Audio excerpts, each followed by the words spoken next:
Alright, this is the rolling video, the forward tumbling video for Quora, and I'm just going to start with the disclaimer. Tumbling has a safety element to it. I'm going to do all these rolls today from my knees, but if you want to move to a place where you're doing it from standing, you really need to find an instructor that knows what they're doing and hang around them a lot. So I'm just going to start with the principles. Again, this is a little rough. This room's a little rough. I'm not a content creator. Don't think I want to be one.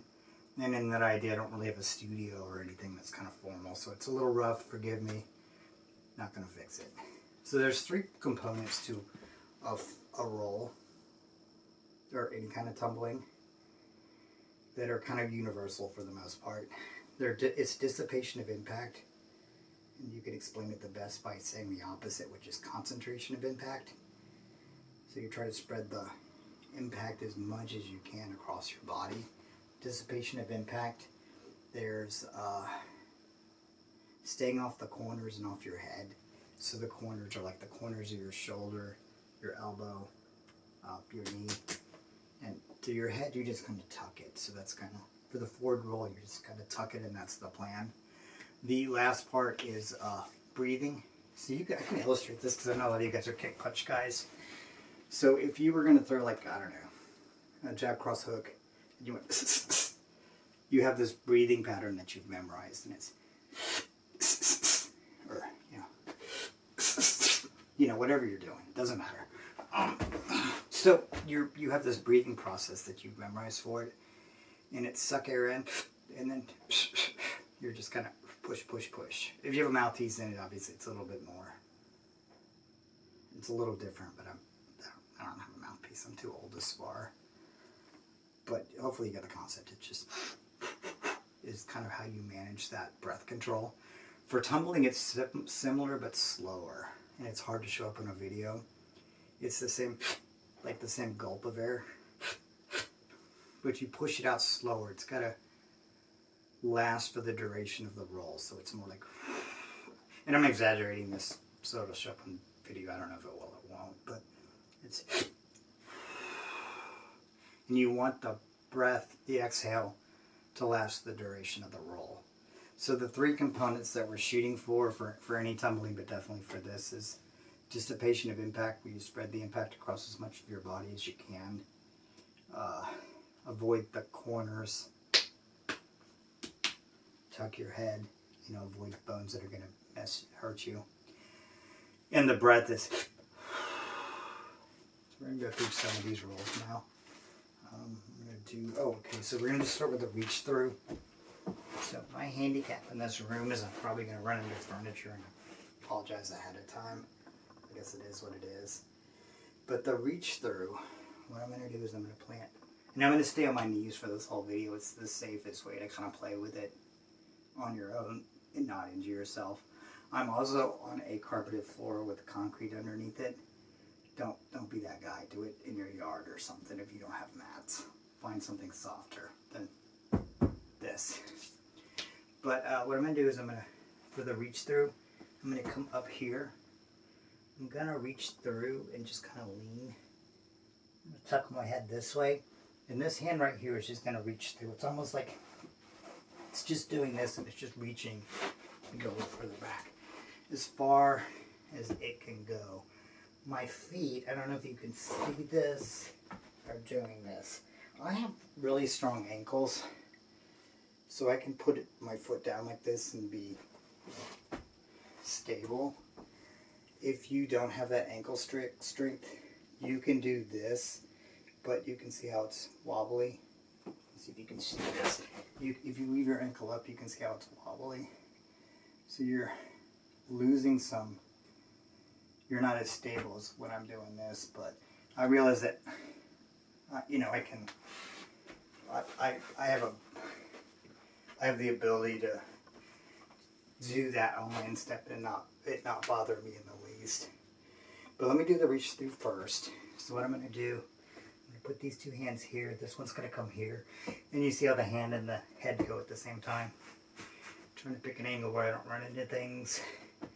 And here we go.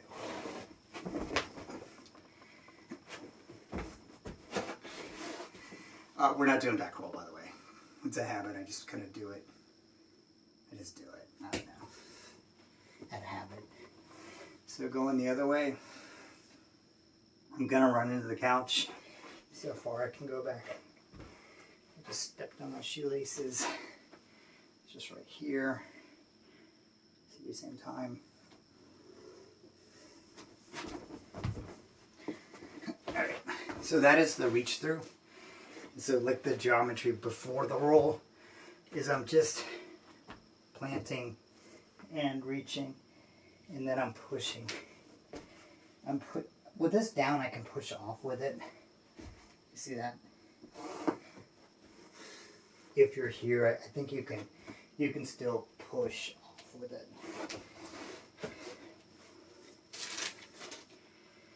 The second one is the Lotus. I learned this from a guy named Don Granger. He didn't really have a name for it, but I just thought the Lotus sounded cool. The thing with the Lotus, I have bow legs and bow arms. And what I mean by that is my arms, my elbows don't come together. So I'm going to show you with my bow arms, and then give you some ideas on how you can compensate if your elbows are closer together. But with the Lotus, what you're doing is you clap your hands and you rotate them out. See that? That's the Lotus. And then it covers your head. With the Lotus, if you're not bow armed, you may have to bring it out more. This isn't going to help me because you can see it's no longer covering my head. But I'm just going to clap here and then Lotus it. Roll it over. Let me see if I can get an angle. This room becomes a lot thinner. This is my burpee room, by the way. I do burpees between. This is a cheap workout during the office days. This works perfect for burpees, but it's not working for this. So it's right here. I'm going to clap, Lotus it, and then I'm just going to kind of go.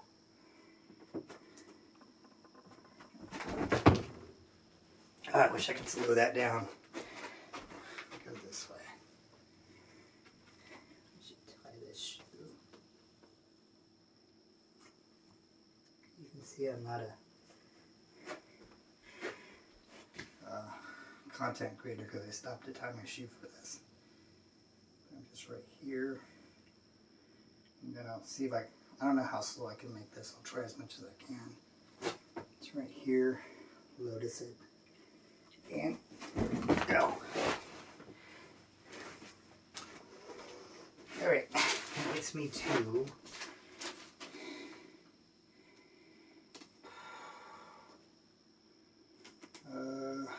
elbows out. Oh, elbows out is the idea. It's not really a technique, it's just if I was right here and I did a front fall from here, and if you do a front fall, just in case I forget, you got to turn your head to the side. If you do this and you fall, you can feel it mostly on your shoulders. However, if you push your elbows out like I keep doing, it dissipates the impact. So it looks like this. So whenever you roll, no matter what you're doing, there's not really a roll for this. Get in the habit of pushing your elbows out. And that's the same with the burpees. When I do the burpees, I don't want to turn this into a burpee video, but when I do burpees, I'm not landing like this because my shoulders should be all jacked up by now with the amount of burpees I do. I just kind of push it out a little bit. It doesn't have to be a lot, but just enough that I get that little bit of cushion. All right, where are we at?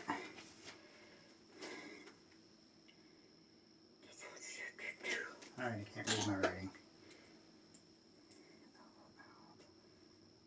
Lotus, chair, squat, oh, TP. If you're doing this and you get shoulder pain, I wrote it down so I wouldn't forget to say it. Like you need to stop, like don't drive through pain. I don't know, this last one's on here, it's called the TP. I don't know if I'm going to do it or not. And there's the mountain climber. I got to see if I can make this work or not. So, I'm sure you guys know how to do mountain climbers. You're here, and you post, and it's just right. You can do mountain climbers and for rolling as a rolling exercise.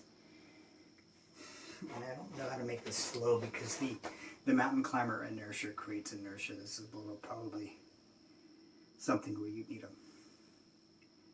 a person. And it doesn't have to be a martial arts instructor. It could be a gymnastics person or a parkour person. Just say hard no to the concrete idea. For some reason, parkour people do this on concrete. But it doesn't necessarily have to be a martial arts guy. But if I take the mountain climber, see how slow I can make this. It's hard to do it slow because you're using the inertia to get the roll to work. But if I'm right here, and let's just say I'm right here, I can push off of it, tuck, and go, and go. There's no way to do that slow, I apologize. So what makes it kind of go faster, you're going to have a better control of your body to do it, is that mountain climber. You drive into the carpet or the floor with the mountain climber, and it adds to the momentum of the push. And then I wrote down TP. I don't know if I can do a TP on here. I'll just try maybe once. A TP is the last thing you do before you do standing rolls. There's no way I can do a standing roll here. I'll break my body on furniture. I'm not even sure if I can do the TP. But what it looks like is you go down and you touch your hands to the ground so that you're making a little TP. And it's the same thing. Inertia kicks in a hurry. So I don't know how to do this slow, but I just tuck my head and I go when I'm in that little TP position. So it looks like this. And I apologize. The further up you are, the more inertia kicks in. It actually worked. I didn't run into that couch. The more inertia kicks in. So there's no way to show you that slowly. But it's just right here. And I think I did the without by habit. So it's the same thing. I guess you can do the same thing where you can kind of just it's like you're standing up, but that's the TP. The TP is like kind of the last one you do before you go like the standard standing roll. Anyway, there's me tumbling a little bit. I'll kind of see how it looks, and it looks pretty good. If it looks okay, I'll probably post it anyway, and then maybe redo it later or something. But I appreciate your time.